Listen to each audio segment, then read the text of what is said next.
This is Supermonaman's channel. It's my reaction to History of Japan by I don't remember who it's by, but at least the link will be in the description anyway. So, but there's a request from JPI. From the little I saw when I went to download it, it seemed like it was going to be a good video. So anyway, starting video in 3, 2, 1, play. Japan is an island by the sea filled with volcanoes, and it's in the year negative a billion, Japan might not have been here. Fuck? What? In the year negative 40,000, it was here, and you could walk to it, and some people walked to it. Oh, cool. Then it got warmer, some icebergs melted, it became an island, and now there's lots of trees because it's warmer. So now there's people on the island. They're basically sort of hanging out in between the mountains, eating nuts off trees, and using the latest technology, like stones and bowls. Ding dong, it's the outside world, and they have technology from the future, like really good metal and crazy rice farms. Now you can make a lot of rice really, really quickly. That means if you own the farm, you own a lot of food, which is something everybody needs to survive. So that makes you king. Nice graphics, rice farming and rice kingdoms spread across the land, all the way to here. The most important kingdoms were here, here, here, here, here, here, and here. But this one was the most important, ruled by a heavenly super person, or emperor for short. Knock knock, get the door, it's religion. The new prince wants everyone to try this hot new religion from Buddhism. Please try this religion, he said. No, said everybody. Try it, he said. No, said everybody again, quieter this time. And so the religion was put into place, and all the rules that came with it. Then the government was taken over by another clique, and they made some reforms, like making the government govern more, and making the government more like China's government, which is a government that governs more. Hi, China, they said. Hi, dipshit, said China. Can you call us something else other than dipshit, said Japan.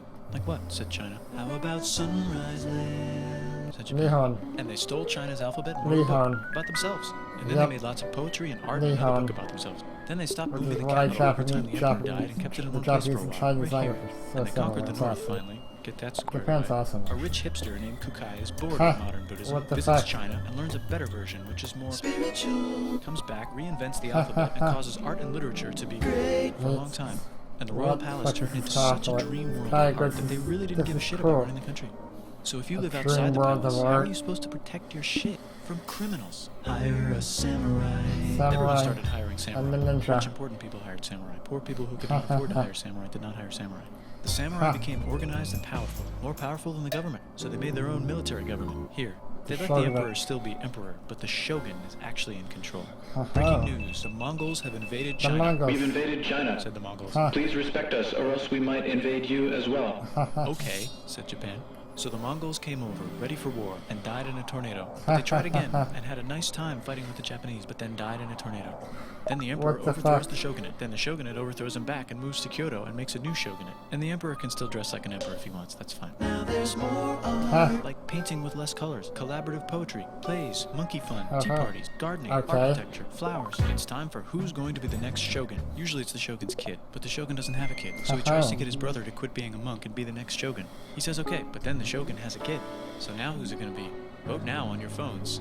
And everyone voted so hard that the palace caught on fire and burned down. The shogun actually didn't care. He was off somewhere doing poetry. And the whole country broke into pieces. Everyone is fighting with each other for local power, and it's anybody's game. Knock knock, it's Europe. No, they're not here to take over. They just want to sell some shit, like clocks, guns, and cheese. So that's cool, but everyone's still fighting each other for control, now with guns. And wouldn't it be nice to control the capital, which right now is puppets, with no one controlling them? This clan is ready to make a run for it, but first they have to trample this smaller clan, which is in the way.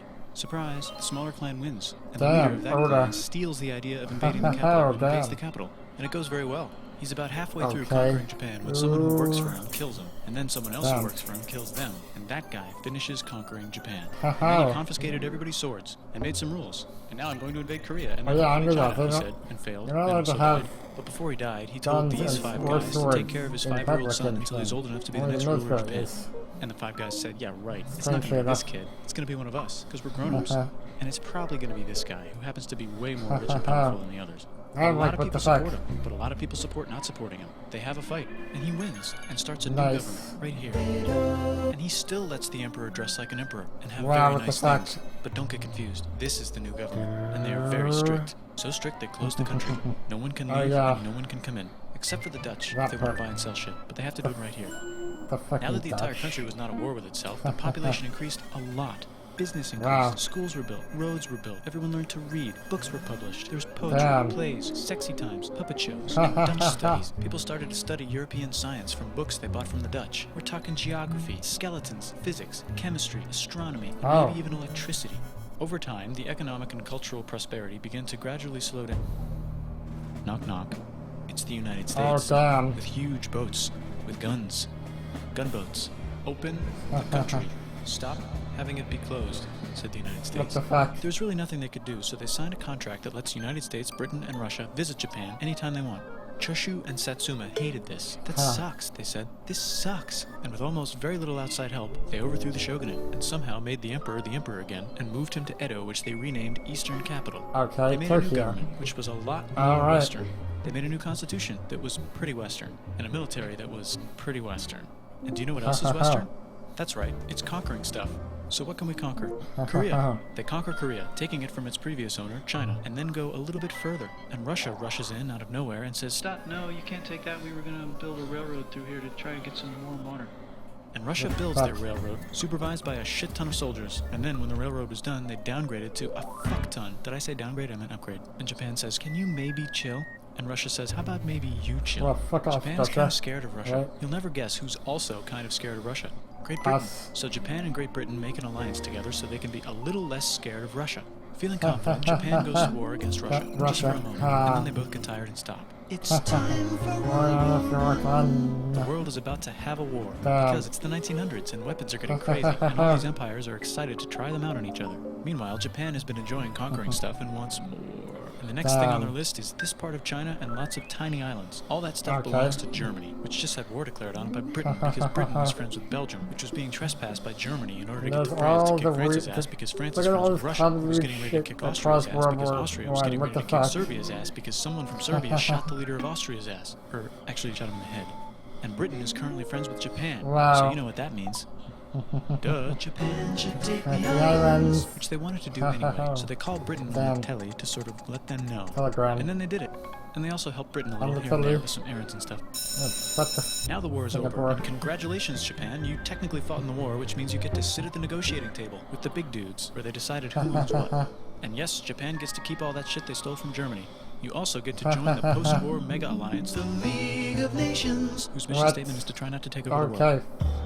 The Great Depression is bad, and Japan's economy is now crappy. But the Yeah, it military is. is doing just fine, and it invades Manchuria. And the League of Nations is like, "No, don't do that. If you're in the League of Nations, you're not supposed to take over the world." And Japan said, "How about I do anyway?" And Japan invaded more and more and more and more of China, and was planning to invade the entire East. You've got mail. It's from What the Germany, fuck? the new leader of Germany. He has a cool mustache, and he's trying to take over the world and needs friends. This also got forwarded to Italy. They all decided to be friends because they my had so God. much in common. It's time for World War II. Germany is invading the neighbors. damn. Then they invade the neighbors' neighbors. Then the neighbors' neighbors' neighbors, who happened to be Britain, said, "Holy shit."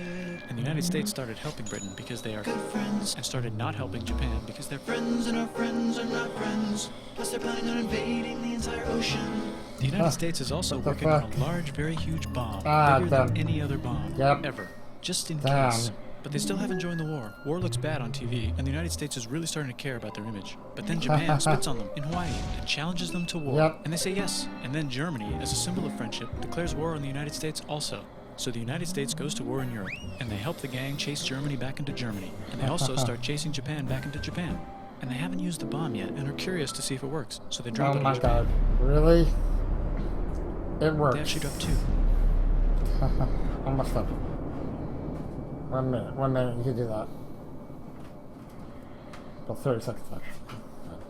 Huh. Damn.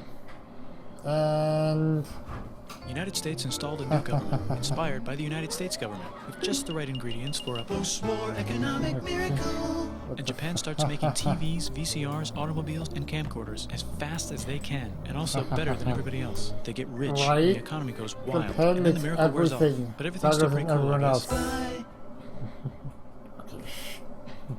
Oh, that was funny and informative. Please like, comment, and subscribe if you like the video. And for my outro, my favorite anime reviewer, Jesse Otaku, sayonara, bye bye. You can also find me on Patreon and Twitter in the links in the description.